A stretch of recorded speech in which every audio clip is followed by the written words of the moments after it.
this wonderful video. இன்று நான் உங்களுக்கு கூற இருப்பது என்னுடைய சிறு சாட்சியம். ஒவ்வொரு நாளும் சாட்சியம் சொல்ல வேண்டும், ஒவ்வொரு நாளும் ஐக்கியப்பட வேண்டும், ஒவ்வொரு நாளும் ஜெபிக்க வேண்டும்.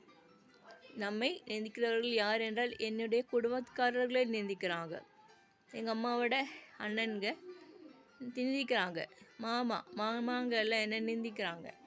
நான் என்ன செய்தேன்னா, பேப்டைஸ் பண்ணதிலான பொறாமை.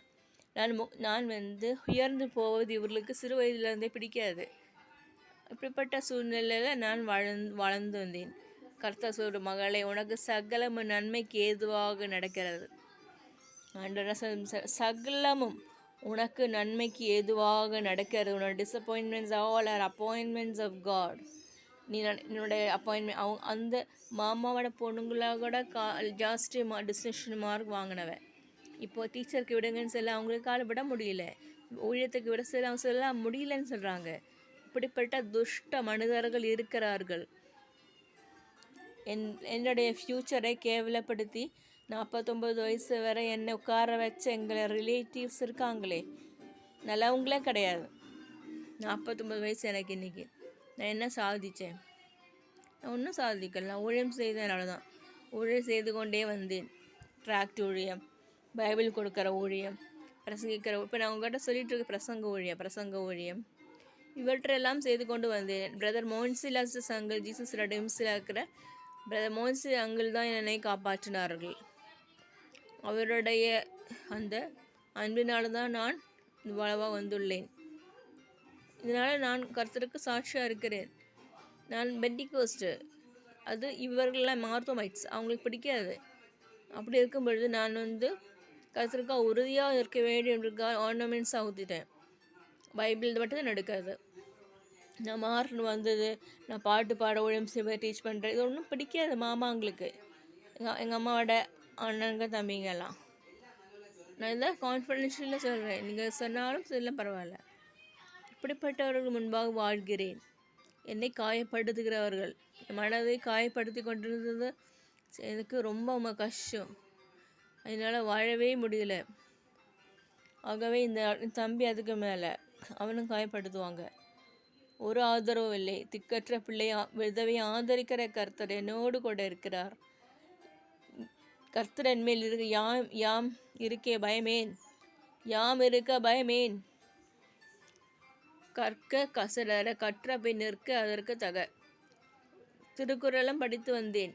மார்க்கு 10th தமிழில் 83%, 83 மார்க்ஸ் அவுட் ஆஃப் 100. அப்புறம் அவங்க பொதுத்தேர்வு வைப்பாங்க, அதில் 88%. இப்படி தமிழ்லாம் தெரியும். அப்படி இருந்துட்டு கூட எனக்கு யாரும் ஒன்றும் செய்கிறது கிடையாது. இந்த கேரளா கவர்மெண்ட் இப்படி தான், தமிழ்நாடு கவர்மெண்ட் இப்படி தான், டெல்லி கவர்மெண்ட்டு செய்வாங்க. அவர்களால் நான் டெல்லி எய்ம்ஸில் நர்ஸாக ஒர்க் பண்ணேன் ஒரு 1.5 வருஷம். ஸோ இவ்வாறாக வாழ்ந்து வருகிறேன். நான் ரிசைன் பண்ணலை, எங்கே ரிசைன் பண்ணலை. என்னென்னா எனக்கு வேலை கிடைக்கும் என்பதற்காக நான் பார்த்து கொண்டிருக்கிறேன். டீச்சர் வேலைக்கு வாய்ப்பு வருகிறது, நான் ஜெபிக்கிறேன். எங்கள் மாமாவும் அப்பாவோட பிரதர்ஸ்க்கெல்லாம் கவலை என் மேலே.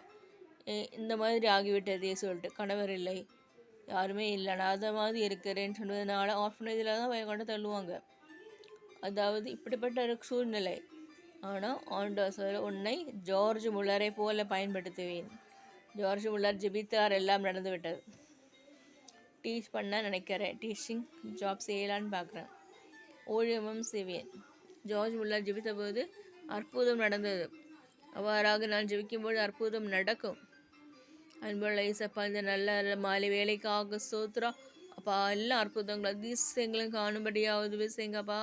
வியர்த்தக ஞானத்தை தாங்க, புத்தியை தாங்க, அறிவை தாங்க. எக்ஸாம்ஸ் எழுதுகிற மக்களுக்காக ஜெபிக்கிற அவருக்கு நன்றாக எக்ஸாம் எழுத உதவி செய்யுங்க.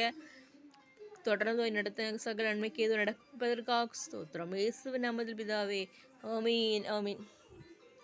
அதாவது வாழ்க்கையில் இருக்கிற கஷ்டம் ஆண்டவருக்கு நன்றாக தெரியும். ஒருத்தவங்க உன்னை காயப்படுத்துகிறான், பஸ்ஸில் போனால் காயப்படுத்துவாங்க, எனக்கு கம்மல் இல்லை. ஒன்று அவங்க சொல்லுவாங்க, அம்மா ஆன்ட்டி, இந்த மாதிரி ஏன் கூப்பிட்றாங்க, மெண்டிகோஸ்னால கூப்பிட்றாங்க, இந்த மெண்டிகோஸ் என்னால் என்ன கேவலப்படுத்துகிறாங்க. பரவாயில்ல, அப்படியே இருக்கட்டும். இது அது இப்படிப்பட்ட வார்த்தைகள்லாம் நிறைய இருக்குது.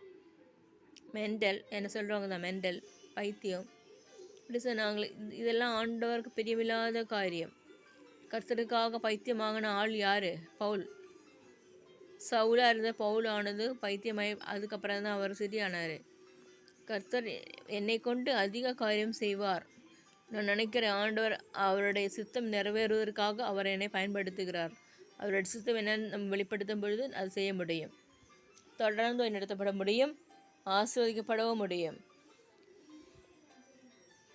சண்டே சர்ச் போனேன், ஆசீர்வாதமாக இருந்தது. தொடர்ந்து ஒவ்வொரு வாரமும் சர்ச்சுக்கு போங்க, ஐக்கியப்படுங்க, ட்ராக்ட் கொடுங்க, ஏதாவது செய்யுங்க, ஆண்டவருக்காக ஏதாவது ஒன்று செய்யுங்க, பாட்டு பாடுங்க. விபிஎஸ் வருகிறது, நீங்கள் வாலண்டியராக ஒர்க் பண்ணுங்க, டீச்சர்ஸாக ஒர்க் பண்ணுங்க, ட்ராக்ட் கொடுங்க, பிரசங்கிங்க, பாட்டு பாடுங்க, இதெல்லாம் செய்யலாம். என்ன இதுக்கு ஒன்றும் கூப்பிடுறது கிடையாது. நான் அதை இதை யூடியூப்பில் செய்கிறேன். தொடர்ந்து கர்த்தர் நடத்துவாராக. அநேக கஷ்டங்கள், பிரச்சனை, போராட்டங்களில் நான் கடந்து போனேன் இருந்தாலும் அவற்றின் மத்தியிலே கர்த்தர் வெற்றி சிறக்க செய்கிறார். ஆமீன், ஆமீன்.